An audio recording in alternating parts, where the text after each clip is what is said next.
كذا validation እዚህ ነው የሚደረገው? እዛ ሱቅ ውስጥ ሳልገዛ ነው የወጣሁት። አልገዛውማ። ለምን? ስለዚህ ትከፍላለህ ማለት ነው። ስንት ብር የከፈለው? አሁን ገብቼ 15 ደቂቃ አልሞላኝም። ካልሞላ ያስወጣሃል። 15 ደቂቃ ካልሞላ ያስወጣሃል። ሰላም ጤና ይስጥልን ተመልካቾቻችን። የቀድሞ የኢትዮጵያ የውጭ ጉዳይ ሚኒስትር የአማራ ክልል ፕሬዝዳንት የጠቅላይ ሚኒስትሩ የደህንነት ጉዳዮች አማካሪ በተለያዩ የኃላፊነት ቦታዎች የሰሩ ከህዳሴ ግድብ ጋር በተያያዘ የኢትዮጵያ መልእክተኛ ሆነው በተለያዩ ድርድሮች ላይ የተሳተፉት ዶክተር ገዱ አንዳርጋቸው ሰሞኑን በማህበራዊ ሚዲያ እንደዚሁም በተለያዩ መድረኮች ላይ ስማቸው እየተነሳ ይገኛል። አንድ የብልጽግና ደጋፊ የሆነ እዚህ ዋሽንግተን ዲሲና አካባቢ የሚኖር ግለሰብ ዶክተር ገዱ አንዳርጋቸው የፓርኪንግ ስራ ይሰራሉ በማለት ያሉበትን ሁኔታ በቪዲዮ ቀርጾ ያቀረበበት መልእክት መነጋገሪያ ሆኖ ሰንብቷል። ዶክተር ገዱ አንዳርጋቸው ካሉበት ከፍተኛ የኃላፊነት ደረጃ አንጻር እዚህ አሜሪካ አገር በመምጣት በስደተኝነት የፓርኪንግ ስራ መስራታቸውን የብልጽግና ደጋፊዎች በማጣጣል የገለጹበት ሁኔታ ከፍተኛ መነጋገሪያ ሆኖ ነው ያለፉትን 2 ቀናት የቆየው። የብልጽግና ደጋፊዎች የዶክተር ገዱ አንዳርጋቸው በፓርኪንግ ስራ ላይ መሰማራትን በማንሳት ለማጣጣልና ስብናቸውን ለማቆሸሽ የሄዱበት ርቀት በአንጻራዊ ሁኔታ ከመላው ኢትዮጵያውያን ከብልጽግና መንደር ሳይቀርም ከፍተኛ ተቃውሞ ገጥሞታል። ለዶክተር ገዱ አንዳርጋቸው የተለያዩ መልእክቶችን ነው ሲተላለፍ የተከታተል ነው። ለመሆኑ የተላለፈው ምንድነው? ዶክተር ገዱ አንዳርጋቸው በዚህ ዙሪያ ላይ ምን አስተያየት ይሰጣሉ የሚለውን በማንሳት አጠር ያለ ቆይታ ለማድረግ ስልካቸው ላይ ደውለን ነበረ። አጭር ቆይታ አድርገናል። ወደዚያው እናልፋለን።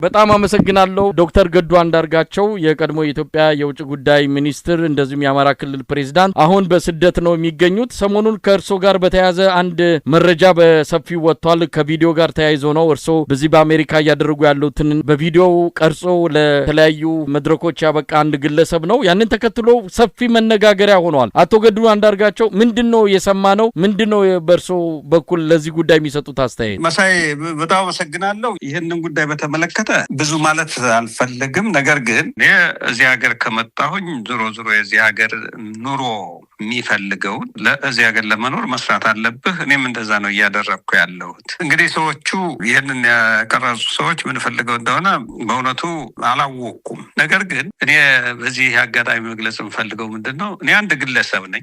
እንደ አንድ ግለሰብ በዚህ ሀገር በነፃነት ለጊዜው ያገኘሁትን ስራ እየሰራው ኑሮዬን እየገፋው ነው ያለሁት። እግዚአብሔር ይመስገን መኖርበት አኗኗሪም የተሻለ ሁኔታ ላይ ነው ያለሁት። እየሰራው ነው የምኖረው ማለት ነው። ከዛ በተረፈ ግን እኔ የአማራ ወንድሞቼ እህቶቼም ይሁን በጠቅላላ የኢትዮጵያ ሕዝብ መጨነቅ ያለበት እዛ ሀገር ቤት ላለው ሕዝብ ነው። በከፍተኛ ስቃይ ውስጥ ነው ያለው የአማራ ሕዝብ። በየቦታው እየተገደለ እየተፈናቀለ ባህሉን እምነቱን በአግባቡ ኤክሰርሳይዝ እንዳያደርግ ብዙ ነገሮች እየተደረጉ ነው ያሉት። ሰው መጨነቅ ያለበት አጀንዳ ማድረግ ያለበት ያንን ጉዳይ ነው፣ የሕዝብ ጉዳይ ነው። ኢትዮጵያውያን አሁን በሰላም ወጥቶ መግባት ወይም ደግሞ ቤት በሰላም አድሮ በነገታው የሚገናኝና የማይገናኝ መሆኑን እርግጠኛ የማይሆንበት ሁኔታ ነው ያለው። የኢትዮጵያ ህዝብ በእጅጉ ሰፈር እያደረገ ማለት እየተሰቃየ ነው ያለ። አጀንዳችን መሆን ያለበት ይህን ህዝብ እንዴት አድርገን ነው ከዚህ ስቃይ የምናወጣው የሚል የመተባበር መንፈስ፣ የትግል መንፈስ መጠናከር ነው ያለበት። ከዛ ባለፈ ደግሞ በእውነቱ ለመናገር አሁን ትግል እያደረጉ ያሉ ወገኖች አሉ። እነዚህ ትግል እያደረጉ ያሉትን ወገኖች መደገፍ እና ለውጤት በቅተው እኛም ደግሞ ወደ ሀገራችን በሰላም የምንመለስበትን ሁኔታ እንዲፈጠር ማድረግ ነው ትልቅ ትኩረት ሊሰጠው የሚገባ የሚል እምነት ነው ያለኝ። የኔ ይህን ያህል በእውነቱ ለመናገር ህዝቡ ያለውን አክብሮት የተናገረው እያንዳንዱ ሰው ለአሁን ብቻ ሳይሆን በህይወቴ ውስጥ ትልቅ አክብሮት ለህዝቡ ነበረኝ። አሁንም ይህ አክብሮቴ የበለጠ እንዲያድግ የበለጠ አክብሮት እንዲኖረኝ አድርጓል። ከዛ በተረፈ ግን ያላቸውን አስተያየት ለሰጡ ፖዚቲቭ የሆነ ገንቢ የሆነ አስተያየት ለሰጡ ወገኖቻችን ሁሉ ከልብ የመነጫ ምስጋና አቀርባለሁ። ዶክተር ገዱ አንዳርጋቸው የውጭ ጉዳይ ሚኒስትር ነበሩ። የአማራ ክልል ፕሬዝዳንት፣ የአብይ አህመድ የደህንነት አማካሪ። ከግል ጥቅም አንጻር ከብዙ ነገሮች አንጻር ስንመለከተው አሁን ካሉት የብልጽግና እታች ያሉት አመራሮች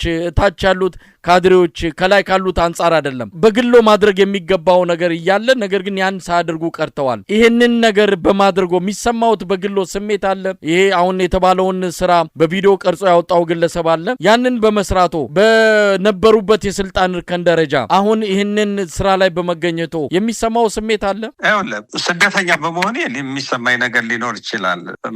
አገርን ያህል ነገር ትተህ ስደተኛ መሆን ዞሮ መጥፎ ነገር ነው። ከዛ በተረፈ ግን እኔ ያኔ የአማራ ክልል ፕሬዚዳንት ሆኜ በፌደራል ደረጃ ሚኒስቴር ሆኜ ባገለገልኩበት ዘመን ያ ሮሌ የነበረው ለህዝብ ለሀገር ለጋራ ጉዳዮች መስራት ነው።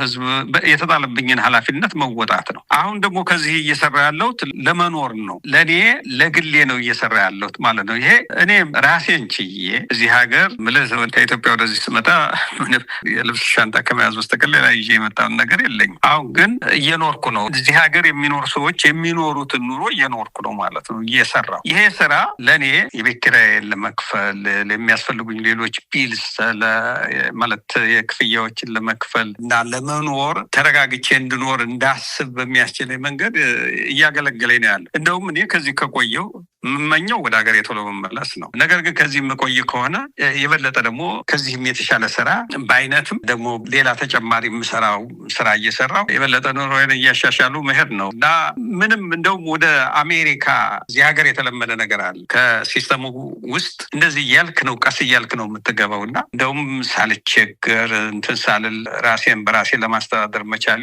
በእውነቱ ለመናገር ኩራት ነው የሚሰማኝ፣ ክብር ነው የሚሰማኝ። ዶክተር ገዱ አንዳርጋቸው በኢህአዴግም ጊዜ ነበሩ፣ በብልጽግናም ጊዜ ነበሩ። ሀብት ለማግኘት ገንዘብ ለቤተሰብም ለራሱም ለወደፊት ለጡረታም ይሆን ለማትረፍና ለማቆየት እድሉ ነበረ።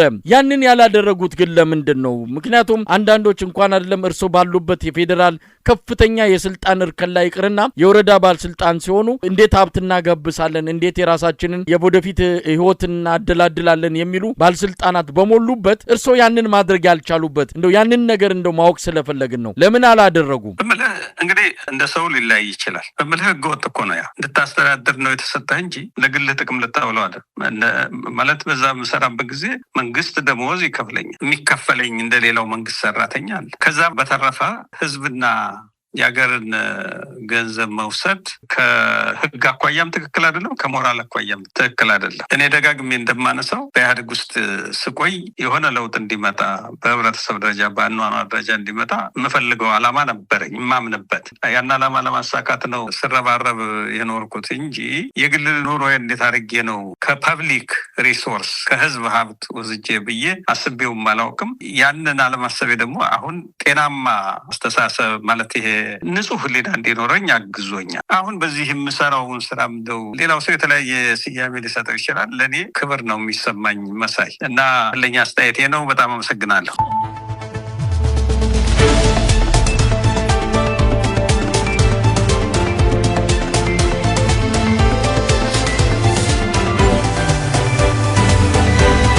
ተመልካቾቻችን ከዶክተር ገዱ አንዳርጋቸው ጋር ያደረግነው አጭር ቆይታ ይህንን ይመስላል። በዚህ ጉዳይም ሆነ በአጠቃላይ በኢትዮጵያ ወቅታዊ ሁኔታ ላይ ቆይታ ለማድረግ ቃል ገብተውልናል። ወደፊት በስፋት ከዶክተር ገዱ አንዳርጋቸው ጋር የምናደርገውን ቆይታ ይዘንላችሁ የምንቀርብ ይሆናል። ጤና ይስጥልን።